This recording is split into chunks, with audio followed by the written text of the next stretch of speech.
Row East-West bag.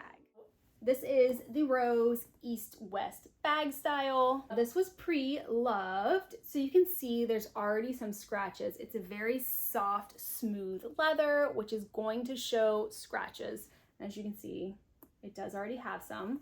It is, again, the East-West style, so you can see it's longer than it is tall. The handles are beautifully done. It has the discreet, the row on here.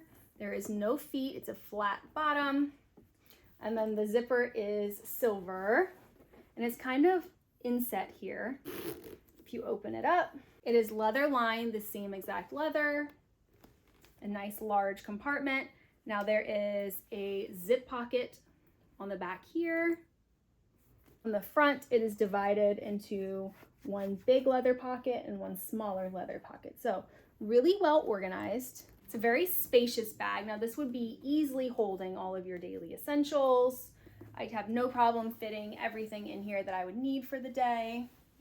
And here's it over the shoulder. Now I have a blazer on. This is a vintage men's blazer, but you can see even just like with the shoulder pad here, it is a little bit tight to fit on the shoulders like this. I think it's definitely more of a crook of the arm handheld bag.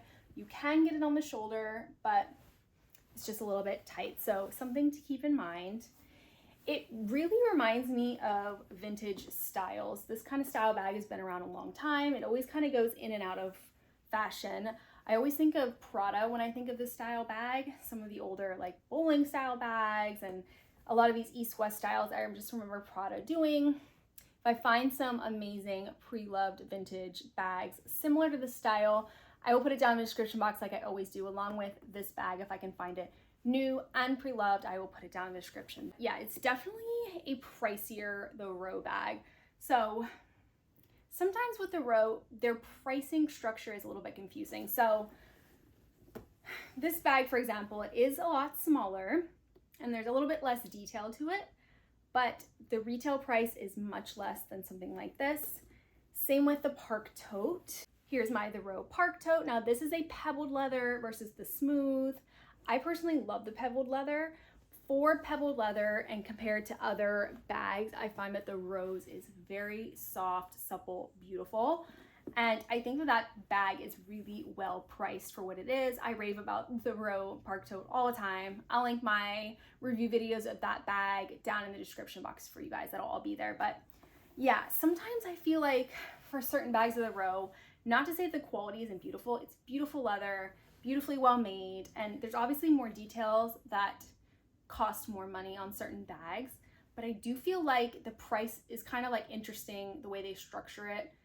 I don't always know if it's necessarily worth it, or you know, it's tough because when they have the lower price point bags, that when you kind of compare to the higher price, you're like, wait, where did that jump happen? Like there is a significant jump in the Row bags. So that being said, do I feel like this bag is worth it?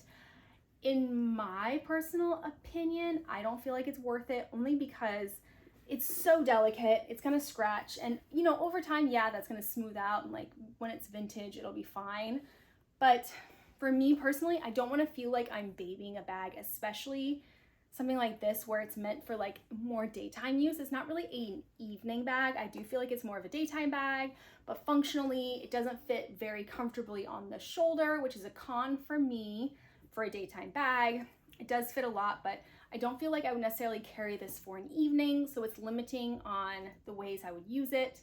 So for me, it's not necessarily worth the price. Now for somebody else, they may think it is, but that's just my personal opinion. I do think you can find this kind of style bag from less expensive designers, and I have seen some. I'll put those down below as well, or just a vintage version of a style of this kind of bag. Like I don't necessarily feel like this is so unique that I couldn't find it anywhere else. Like I feel like the Half Moon bag has a really cool, like unique detail structure to it that I feel like justifies it, as well as the quality, and the price point's really reasonable. The Park Tote, like I said, I think that is justifiable. It's a lower price point, very high quality, and I just love the look of it. And for this, I just don't necessarily feel like it is totally worth the price, but that is just my opinion. If you have one of your own, if you have an opinion on this bag, I would love to hear it down in the comments. What do you think about this bag? And I hope you enjoyed this video. Please give it a thumbs up if you did, and subscribe if you're not already. And follow me over on my Instagram and TikTok. I have a ton more handbag content there and styling my bags daily. So check me out. And until next time, take care. Bye.